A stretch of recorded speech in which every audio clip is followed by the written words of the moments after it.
666. 아마 살면서 한 번쯤은 이 숫자에 대한 무시무시한 이야기를 들어보셨을 겁니다. 이 표를 받으면 구원을 받지 못한다. 뭐 이런 두려움이요. 수많은 음모론의 중심에 있는 숫자이기도 하죠. 오늘 이 시간에는 신학적인 자료를 바탕으로 이 숫자를 둘러싼 공포의 근원이 대체 뭔지, 그리고 그 역사적이고 상징적인 의미가 무엇인지 명확하게 한번 짚어보겠습니다. 자, 우리는 오늘 이 5가지 단계를 쭉 따라가면서요. 666이라는 숫자를 둘러싼 오해를 하나씩 걷어내고 성경이 본래 전하려고 했던 메시지의 본질에 다가가 보도록 하겠습니다. 네, 그럼 첫 번째로 666이라는 숫자를 둘러싼 우리 사회의 그 보편적인 불안감, 그리고 그 오해가 어디서부터 시작됐는지 그 근원부터 짚어보면서 이야기를 시작하겠습니다. 여기서 핵심적인 질문을 하나 던져봐야 합니다. 성경이 말하는 이 666은 과연 어떤 특정 기술이나 물건을 가리키는 그런 문자적인 표식일까요? 아니면 그 너머에 훨씬 더 깊은 영적인 의미를 담고 있는 상징일까요? 한번 보세요.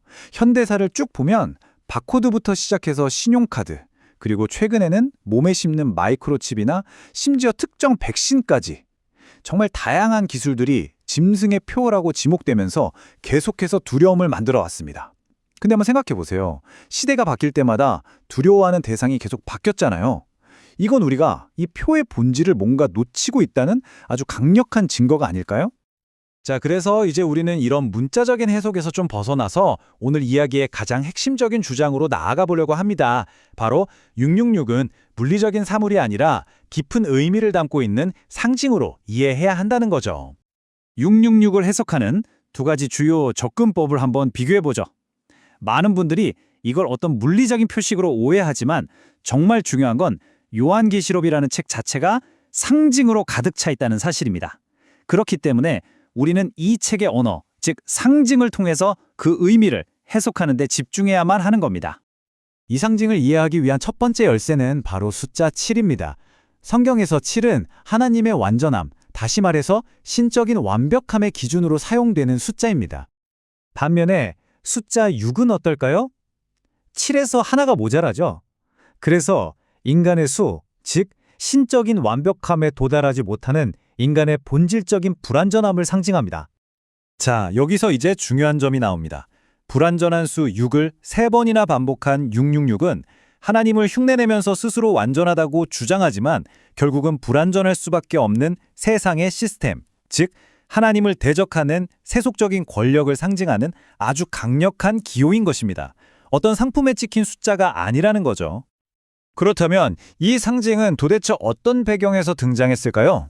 그 의미를 제대로 파악하려면 우리는 요한계시록이 쓰여진 1세기 로마, 즉 초기 기독교 교회의 시대로 잠시 시간여행을 떠나봐야 합니다. 당시 도미티아누스 같은 로마 황제들은요, 자기 자신을 신으로 숭배하라고 강요했습니다.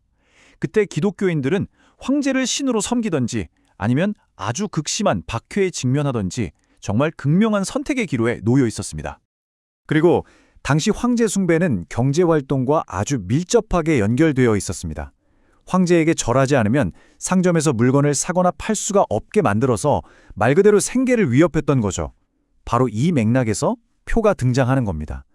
먹고 살기 위해서 신앙을 포기해야만 하는 그 압박, 그것이 바로 표의 본질이었던 겁니다. 바로 이 지점에서 신학자 박해근 목사의 정의가 이 표의 의미를 아주 명쾌하게 요약해 줍니다. 666은 예수를 믿지 못하게 하는 그 무엇이며 표를 받는다는 것은 신앙을 버리는 것이다. 즉, 세속적인 안정을 위해서 자기 신앙을 저버리는 행위, 바로 그 자체를 의미하는 겁니다. 자, 그렇다면 2000년 전의 이 상징이 오늘에 살아가는 우리에게는 과연 어떤 의미를 가질까요? 이제 그 현대적인 적용점을 한번 살펴보겠습니다. 오늘날 우리에게 666표는 무엇일까요? 예를 들어 더 많은 돈을 벌기 위해 신앙 양심을 버린다면 그 돈이 바로 당신의 666표가 되는 겁니다.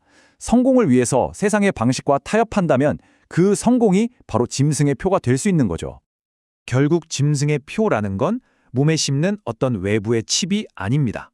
그것은 세상의 이익을 위해서 믿음에서 돌아서는 내적인 결단, 즉 배교 행위 그 자체를 말하는 것입니다.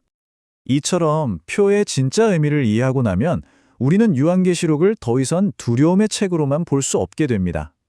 자, 이제 결론적으로 이 책이 전하는 본래의 메시지, 즉 격려의 메시지를 한번 살펴보겠습니다. 요한계시록은 결코 음모론을 조장하기 위한 책이 아닙니다. 그 본래 목적은 어떤 핍박 속에서도 믿음을 지키는 성도들에게 희망과 위로를 주기 위함이었습니다. 이처럼 성경은 우리에게 아주 극명한 두 가지 길을 보여줍니다. 한쪽은 세상과 타협해서 짐승의 표를 받는 길이고요. 다른 한쪽은 끝까지 믿음을 지켜서 하나님의 보호하심을 상징하는 하나님의 인을 받는 길입니다. 결국 우리의 선택은 이 두 길 사이에서 이루어지는 거죠. 마지막으로 이 질문을 통해 오늘 내용을 마무리하고자 합니다. 눈에 보이는 어떤 칩이나 숫자에 대한 막연한 두려움이 아니라 매일의 삶 속에서 돈과 성공, 그리고 세상의 가치 앞에서 내가 어떤 선택을 내릴 것인지, 오늘 이 시간을 통해 여러분 각자가 자신의 삶을 이끄는 표가 과연 무엇인지 깊이 성찰하는 계기를 갖게 되시기를 바랍니다.